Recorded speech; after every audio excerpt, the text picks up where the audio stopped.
committed on an industrial scale. Among the guards and overseers of this horrific system were women, a fact history has often struggled to reconcile. Let's unveil the secrets of time. Daughters of the Reich, female guards of the Nazi camps. There was no singular day of liberation for the Nazi concentration camp system. The process was chaotic, mirroring the war's messy end.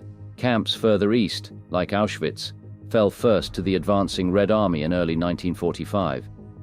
In the West, American and British forces encountered camps like Bergen-Belsen and Dachau as Germany crumbled. The scenes that awaited liberators were beyond comprehension. Corpses piled high, skeletal survivors barely clinging to life, and evidence of unimaginable brutality. Amidst this chaos, the fate of thousands of concentration camp guards hung in the balance. In the war's last stages, the SS, the architects of the camps, had become a disorganized rabble. Many guards, both male and female, attempted to fade into the civilian population. Some destroyed incriminating documents, discarded uniforms, and concocted cover stories.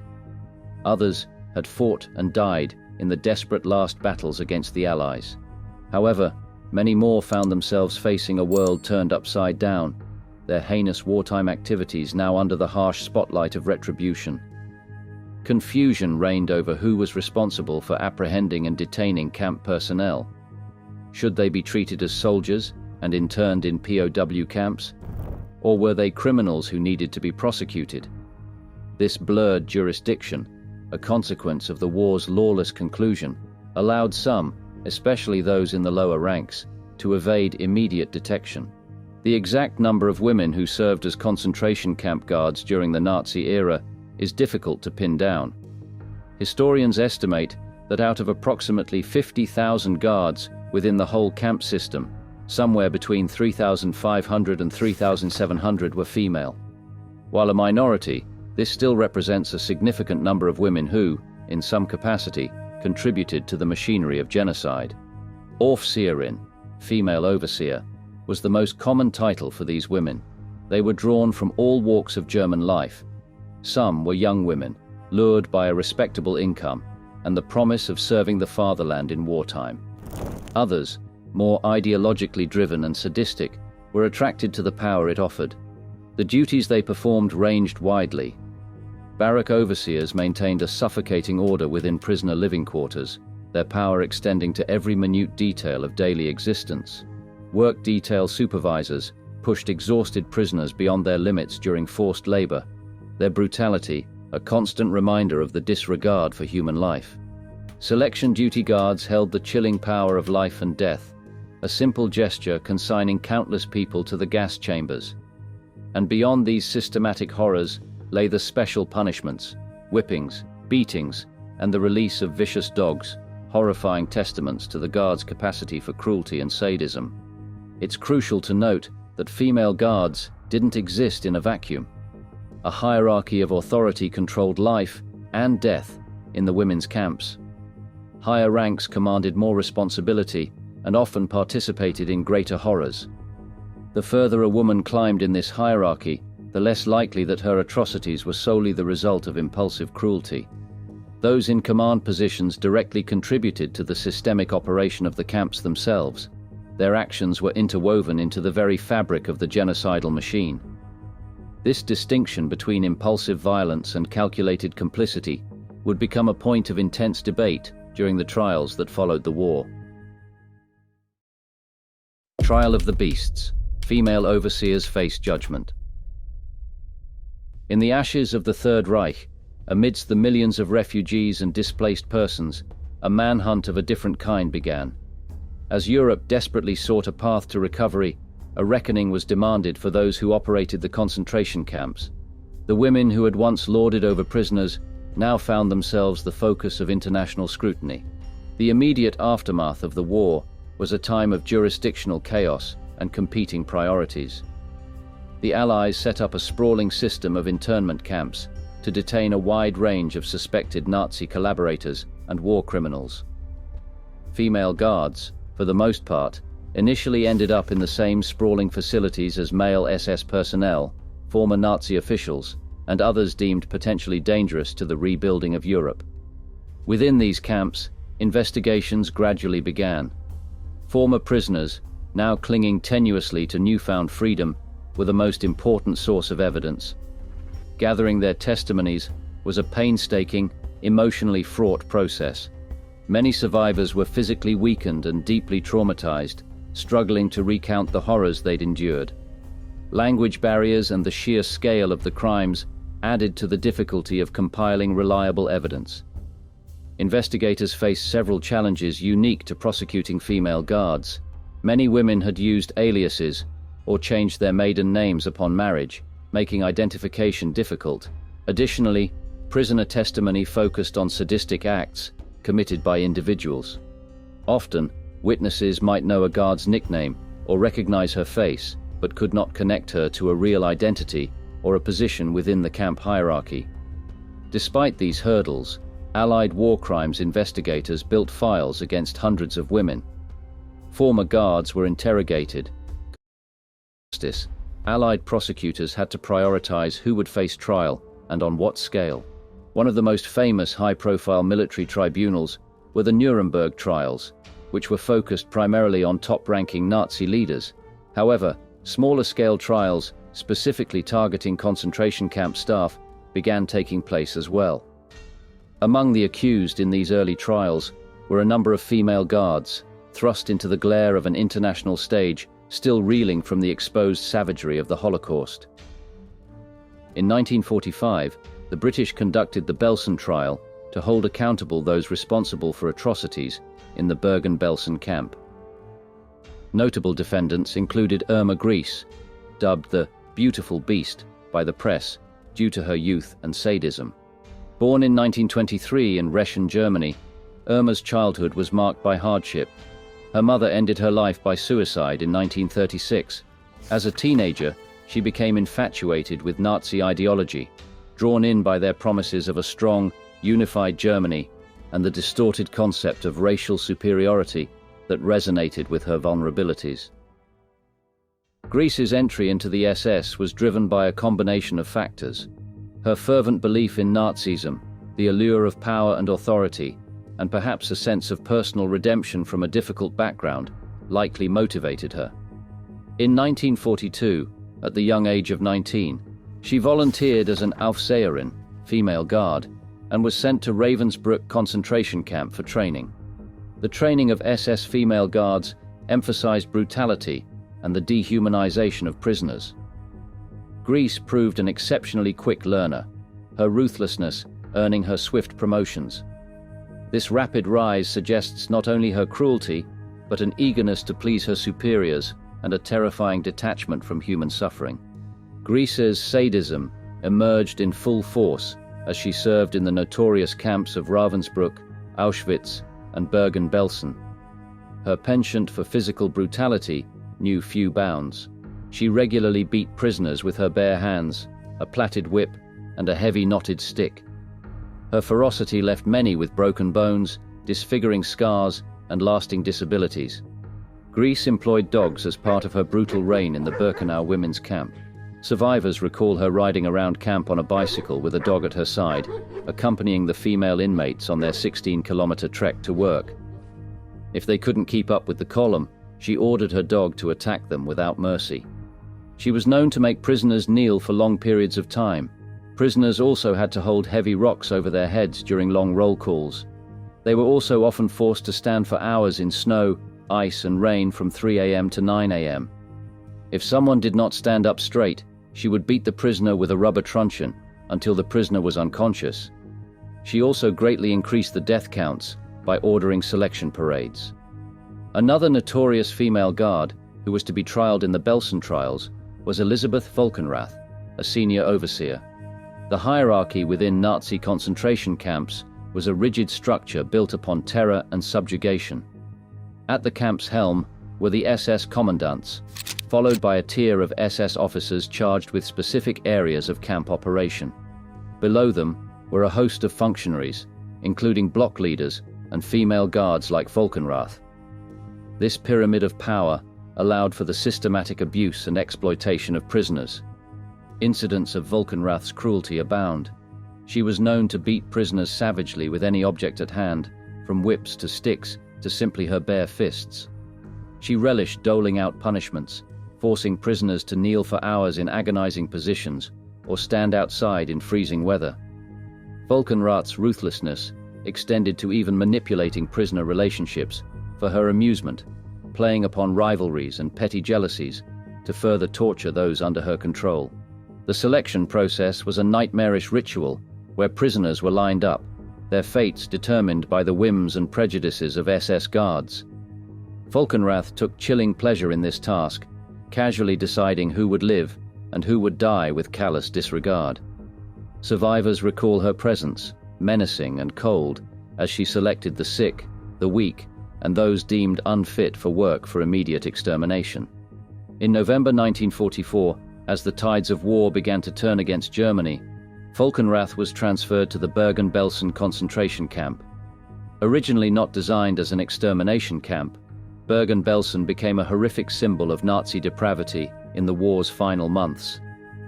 The liberation of the Bergen-Belsen concentration camp in April 1945 shocked the world. The images of skeletal prisoners, piles of unburied corpses, and the sheer scale of human suffering exposed the depth of Nazi depravity. Among those captured by British forces were camp guards Irma Grese and Elisabeth Volkenrath. Subsequent trial, known as the Belsen trial, would raise profound questions about justice, accountability, and the complexities of female perpetration in the Holocaust. Both Grese and Volkenrath were young when apprehended. Grese was a mere 22 years old, while Volkenrath was in her early 40s. The Belsen trial commenced in Lüneburg, Germany, in September 1945, before a British military tribunal. 45 former SS men and women were put on trial, including former camp commandant Josef Kramer. The charges ranged from war crimes to specific acts of murder and ill treatment of concentration camp prisoners. Survivor testimonies became the backbone of the prosecution's case, painting a horrifying picture of the conditions at Bergen-Belsen and the sadism exhibited by many of the guards, particularly Irma Grese. Defense tactics employed by the accused generally followed two lines: denial and the claim of following orders. Volkenrath insisted that she was merely an administrator and unaware of the full extent of the atrocities committed at her camp. Grese, however, adopted a more defiant stance, showing little remorse even when confronted with overwhelming evidence. Public reaction to the trial was a mix of shock, anger, and a thirst for retribution. The press played a significant role in shaping public perception, often referring to Grese as the beautiful beast. The focus on her youth and appearance seemed to heighten the fascination with how a seemingly ordinary woman could become so monstrous. On the other hand, witnesses described Volkenrath with a mixture of fear and some pity. She was portrayed as a harsh but rather pathetic figure, easily cowed by Camp Commandant Kramer. Grese, however, became the trial's focal point. The horrific acts she was accused of formed a disturbing juxtaposition that both horrified and captivated the public. After weeks of harrowing testimony, the verdict came down in November 1945. 11 of the defendants were sentenced to death, including Kramer, Grese, and Volkenrath. The trial sought to establish individual culpability within a vast system of state-sanctioned brutality. However, a lingering question remained. Were Grese, Volkenrath, and others merely cogs in the Nazi machine, following orders from above, or did they take perverse pleasure in their actions? The chilling truth is likely a combination of both. The Nazi system brutalized its perpetrators, indoctrinating them with a racist ideology that dehumanized their victims. This provided fertile ground for sadistic tendencies to take root. In the camps, guards were given absolute power over life and death, creating an environment where cruelty could flourish unchecked. The issue of female perpetrators in the Holocaust adds an additional layer of complexity. Historically, women have often been viewed as inherently nurturing and less prone to violence. The actions of women like Grese and Volkenrath challenge this assumption, forcing us to confront the fact that women are as capable of evil as men when given the opportunity and the ideological framework to justify it. These early trials proved to be both groundbreaking and controversial. They presented survivors with their first real chance to confront their tormentors in a legal setting. The sentences were harsh, including multiple death penalties, long prison terms, and in a few cases, acquittals. However, the chaotic end of the war had given many female guards a head start on evading justice. Some successfully masqueraded as ordinary civilians, blending into the flood of refugees in a Germany preoccupied with survival. Without a robust, centralized system for identifying and tracking war criminals, particularly the more low-level Aufseherinnen, detection often relied on chance or betrayal by former colleagues. Still waters run deep, evil past of Hermine Braunsteiner. The idea of an ordinary life, home, marriage, perhaps children, is often a beacon of normalcy after tumultuous times. Yet, for Hermine Braunsteiner, the seemingly mundane existence she built in an American suburb hid a monstrous past, one that eventually caught up with her in a groundbreaking legal battle. Braunsteiner was born in Vienna in 1919 to a working-class family. Her life before the rise of Nazism was unremarkable. She worked as a domestic helper and later in a factory. Not particularly ideological, she was likely drawn to the SS by the promise of respectable work and the potential for social advancement within the Third Reich. In 1939, she received her first posting as an Aufseherin at Ravensbrück concentration camp, a facility specifically for women. From the start, she was marked by a shocking level of cruelty. Prisoners reported her routinely beating them with fists and whipping them sadistically. She took particular pleasure in tormenting children, kicking them ferociously for minor infractions. In 1942, she was transferred to Majdanek, a sprawling death camp on the outskirts of Lublin, Poland. Here, Braunsteiner's brutality escalated. She was known to participate in selections, dragging screaming women and children toward the gas chambers. Survivors recalled her stomping boots, often steel-plated, used to deliver fatal kicks with horrifying force. It was at Majdanek that the prisoners bestowed upon her a nickname that would follow her to her grave, the Stomping Mare, or the Mare of Majdanek. As the war neared its end, Braunsteiner fled back to Austria. She managed to slip into anonymity, marrying an American soldier named Russell Ryan in the 1950s. In 1959, she emigrated to the US with her husband, eventually settling into a quiet life as a housewife in Queens, New York. To those who knew her, she appeared unremarkable, the image of an ordinary immigrant woman who had achieved some sliver of the American dream. Her past, however, was not as neatly buried as she believed. The name Hermine Braunsteiner was on a list of wanted war criminals. Simon Wiesenthal, the legendary Nazi hunter, was relentless in his pursuit. In 1964, following a tip-off, he discovered her living under her married name in Queens. The gears of justice began to turn, albeit slowly. The case of Hermine Braunsteiner Ryan became a landmark in international law. She was the first Nazi war criminal ever to be extradited from the United States. It was a protracted, complex legal fight that played out under the public eye, testing not only the US commitment to confronting the horrors of the past, but also raising questions about guilt, deception, and the long reach of history. West Germany made an initial extradition request in 1967, accusing Braunsteiner of complicity in the murder of over 80 people. However, American legal authorities found the evidence insufficient. Wiesenthal and others pushed back, gathering additional survivor testimony to bolster the case. In 1971, a revised extradition request was launched, accusing Braunsteiner of participation in the murder of 200,000 individuals, a more accurate representation of the sheer scale of Majdanek's killing machine. Braunsteiner fought back. She claimed to have been a prisoner herself at Ravensbrück, a bold lie. Her defense painted her as a powerless woman coerced by the Nazis, not a willing participant in their crimes. This argument, however, fell apart in the face of the overwhelming and detailed survivor testimony about her sadism. In 1973, she was formally stripped of her American citizenship. The way was cleared for extradition that same year. Newspapers reported her being carried screaming onto the plane bound for Germany, a dramatic final act in her American chapter. There was no legal precedent for the US to deport a citizen for Nazi-era crimes.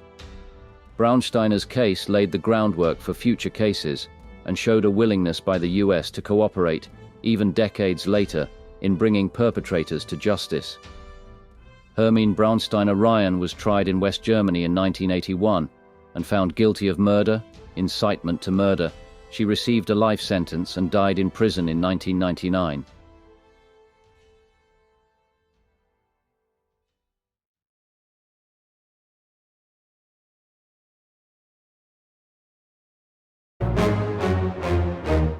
If I say SS,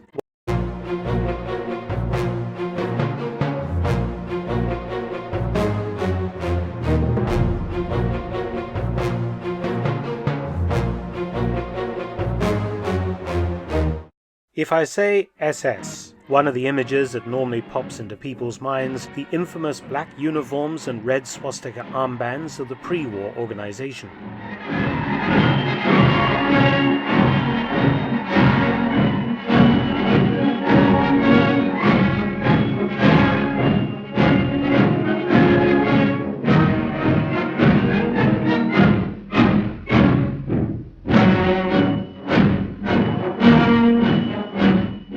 One aspect of that uniform was the black steel helmet, the familiar German coal scuttle shape we're all familiar with from countless films. However, these particular SS helmets were reserved for pre-war parade use only, and were not of the same type of helmet that was used in World War II by the Wehrmacht and the Waffen-SS. The World War II combat helmets consisted of three types: the M35, the standard World War II German helmet, the M40, a slightly simplified version of the M35, and finally the M42, which was much less refined than the previous two, not having rolled helmet edges in order to save both time and money. The black SS helmet looks different from the World War II versions, and it is classed as a transitional helmet, an update on the World War I German Stahlhelm. In the post-war period, the Weimar Republic's small army, the Reichsheer, was equipped with leftover World War I M16 and M18 helmets, but due to restrictions imposed by the Allies, had barely enough with which to equip the 100,000-strong army. The SS, formed in 1923 as a bodyguard unit to protect Hitler during rowdy early party meetings, had by 1932 become a completely independent part of the Nazi Party apparatus under its leader, Reichsführer SS Heinrich Himmler. The SS stood at some 50,000 highly trained and very carefully selected men, and on Himmler's initiative had adopted the color black for its uniforms, and the old imperial cavalry symbol of the Death's Head, the Totenkopf, for its cap badge, combined with the distinctive SS version of the Nazi eagle. Black was also a color already associated with fascist movements in Europe, notably Italy. Himmler chose black to make his men stand out, to make them look intimidating, to project power and menace, and the clothing company Hugo Boss, working to a design provided to them by SS officers, produced thousands of such uniforms. However, as the SS continued to grow, Hugo Boss of course couldn't make steel helmets, and Himmler needed thousands upon thousands to equip his SS legions. The army had none to spare, so Himmler was forced to look elsewhere for a supply. Initially, helmets were sourced from old Freikorps units, the Freikorps being right-wing paramilitary groups of World War I veterans. These units having been stood down in the early 1920s, and most of the membership ending up in the SA, with some of course in the SS. These were of course World War I helmets. But following Hitler's accession to power in January 1933, Himmler was able to source helmets, but not from within Germany. Instead, the SS purchased surplus World War I-era M17 steel helmets from Austria and Czechoslovakia. The SS stripped the M17s, painting them black on the outside, and had their liners and chin straps repaired or replaced as required.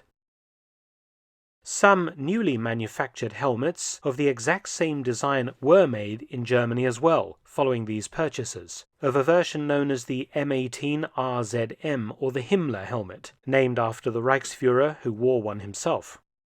On the right side of all of these types of helmet was the SS Siegruns insignia, in the early days drawn on by hand or using stencils, and later using decal transfers. On the left side was a Nazi Party decal. These helmets equipped particularly the premier bodyguard unit of the SS, the Leibstandarte Adolf Hitler, who very visibly guarded the Reich Chancellery in Berlin and also appeared at special parades all over Germany. The very last time that black Himmler helmets were used en masse was at the 1940 Victory over France parade in Berlin. In 1941, ceremonial guards of the Reich Chancellery changed into field grey uniforms, as most of the SS had already done so at the beginning of the war, and their older design Himmler helmets were replaced by more modern M35s. The Himmler helmets ended up placed in storage depots till the end of the war. Some were reconditioned and repainted and used by various civil defense organizations, notably the Luftschutz Air Raid Protection Service, and I'm sure many ended up in the Volkssturm Home Guard. However, it remained a fact that black Himmler helmets became choice finds for souvenir-hungry Allied soldiers at war's end, and one GI managed to get his hands on what must be the most valuable of all the Himmler helmets, perhaps the most valuable German steel helmet of all time, an example that actually belonged to and was even used by Heinrich Himmler. Himmler himself had more than one black helmet of different designs. From the available photographic evidence, it's clear that Himmler used several types of black parade helmet. Due to his position, he probably received an M16 World War I surplus helmet from perhaps Nazi Party stores or from a Freikorps unit. The major distinguishing feature between the M16 and the M18 are the visible chin-strap bolts on the M16. As you can see here on this example from my own collection, which are fixed low onto the helmet's skirt. These are not present on the German M18, or indeed on the Nazis' interwar updated RZM version of the M18 helmet used by the SS. There was no uniformity in parade use. The helmets are similar enough not to warrant comment. The Austro-Hungarian M17 is very similar to the German M16, again using visible skirt bolts for the chin strap, though smaller and positioned slightly higher than the German helmet.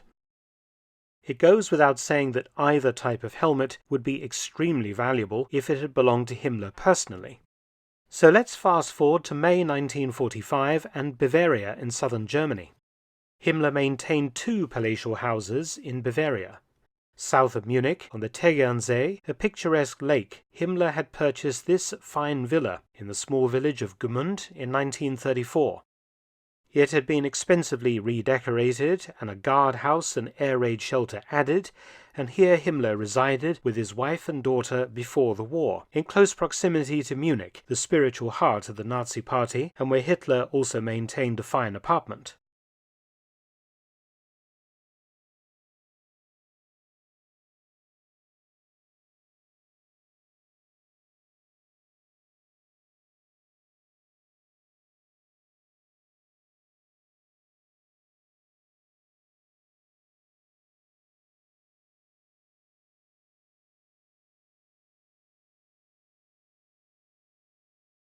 When Hitler was in Berlin, Himmler lived in a house that he had purchased in the city. However, when Hitler was at his own home, the Berghof at Obersalzberg, a village above Berchtesgaden in southern Bavaria, Himmler was at an inconvenience. Martin Bormann, Hitler's powerful secretary, connived to keep Himmler from having a house with the other leaders on the mountain, the other leaders being himself, Hermann Göring, and Albert Speer. Himmler was forced to stay at plush Nazi guest houses in Obersalzberg when visiting Hitler. Due to a change in Himmler's domestic affairs, when he separated from his wife in the early part of the war and set up with his mistress, Hedwig Potthast, in a fine villa close to Berchtesgaden at Schönau am Königssee, where she lived with Himmler's two illegitimate children. The Reichsfuhrer continued to visit Gmünd throughout the war to see his daughter Gudrun. Himmler used his girlfriend's house at Schönau as his residence when he visited Hitler at the Berghof, and it was remodeled to include a staff and guard wing and an air raid shelter. Himmler was nowhere near Bavaria at war's end, having left Berlin and moved north into Schleswig-Holstein to be near Grand Admiral Karl Dönnitz's Nazi government that would succeed Hitler on the 30th of April 1945. He would remain in northern Germany until captured under very strange circumstances by British forces on the 21st of May 1945, dying under even more strange circumstances on the 23rd of May at a house in Lüneburg. In the meantime, both of his Bavarian properties had been captured by US troops.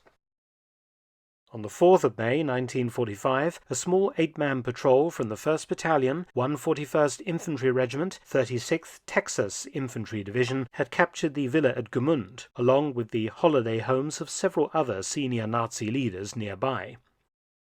Himmler's wife, Margarete, and her daughter were not home. They had in fact fled several days earlier in a car with several of his wife's female relatives to northern Italy, then still in German hands, abandoning the property at Gmünd. The house was of course a treasure trove of Himmler-related items and artifacts, and the place would be thoroughly looted for souvenirs. Many of these items have begun turning up at auctions, particularly in the United States in recent years. That same day, the US 7th Infantry Regiment of the 3rd Infantry Division captured Berchtesgaden. The exclusive Nazi Alpine town and Himmler's second villa was of course discovered, also abandoned by its human occupants, but stuffed full of Himmler's uniforms and his personal items. This car, now on permanent display in a German museum, was found in one of the garages by US troops. A special armoured limousine that Himmler used to be ferried from the house up to Hitler's Berghof or to and from the airport, used by Nazi leaders, if he flew in his private Focke-Wulf 200 Condor. Again, the house was thoroughly looted by US troops looking for souvenirs.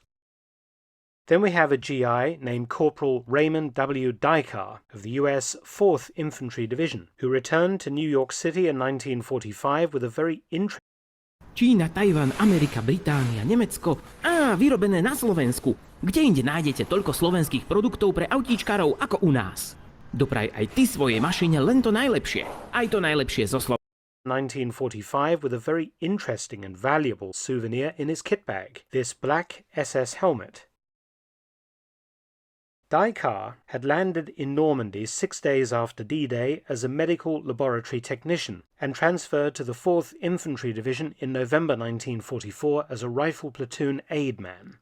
He saw combat in the Hürtgen forest and was with the 4th Infantry Division as it advanced into southern Germany in 1945. By the 2nd of May 1945, the 4th Infantry Division had advanced to Miesbach on the river Isar, where it stopped, and then took up a period of occupation duty, returning stateside on the 10th of July 1945. Dykar returned home a corporal with a Bronze Star and a Purple Heart with Oak Leaf Cluster, a Good Conduct Medal, and 5 stars on his European Campaign Medal. He would subsequently train as an officer post-war.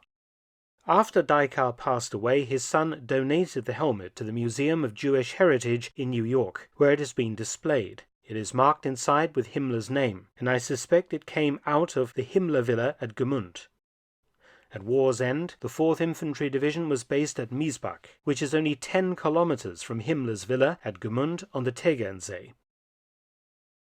It would have made sense that Himmler's old black World War I converted helmet that he had stopped using in about 1940 be stored at the house that he had been sharing with his wife pre-war, and not taken with him to his mistress's house at Schönau am Königssee.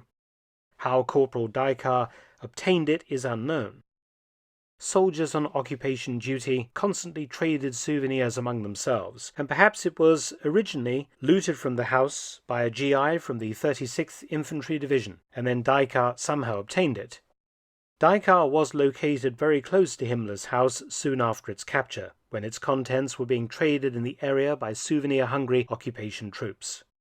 The museum today lists the helmet as having personally belonged to Himmler, so its provenance is not in doubt. So how much is this item worth?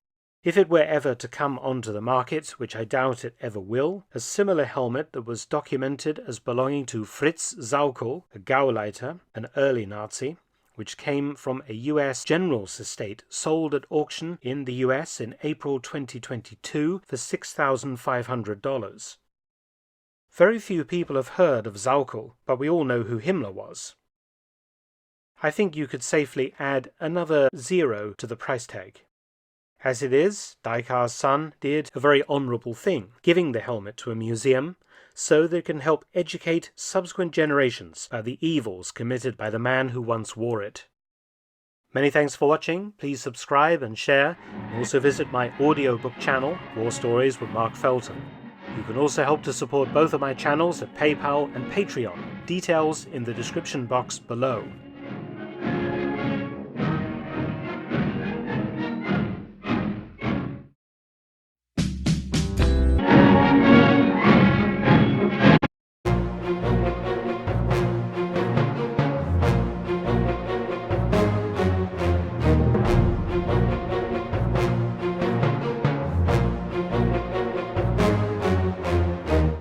If I say SS, one of the images that normally pops into people's minds, the infamous black uniforms and red swastika armbands of the pre-war organization.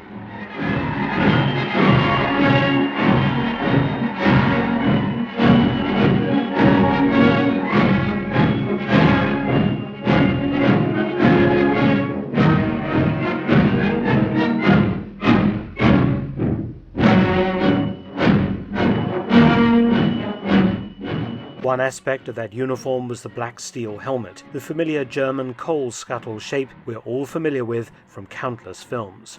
However, these particular SS helmet that was used in World War II by the Wehrmacht and the Waffen-SS.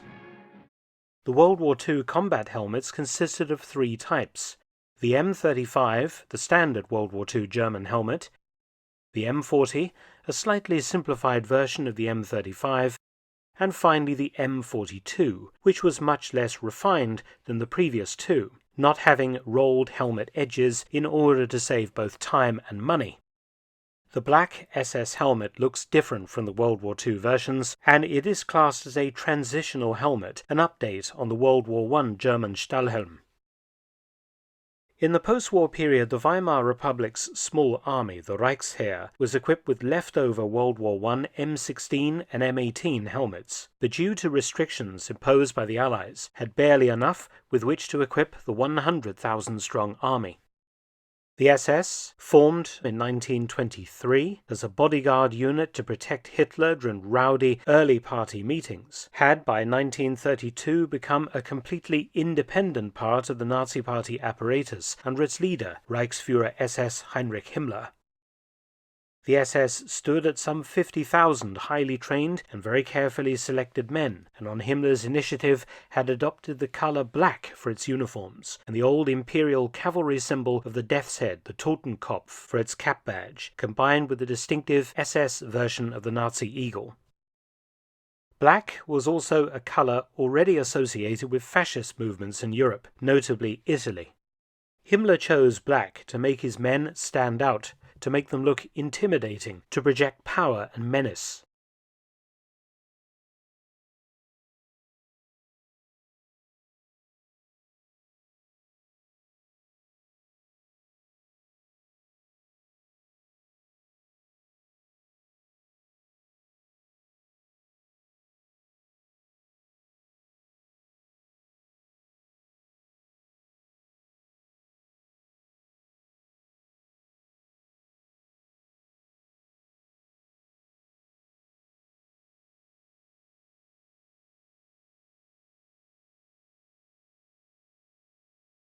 And the clothing company Hugo Boss, working to a design provided to them by SS officers, produced thousands of such uniforms. However,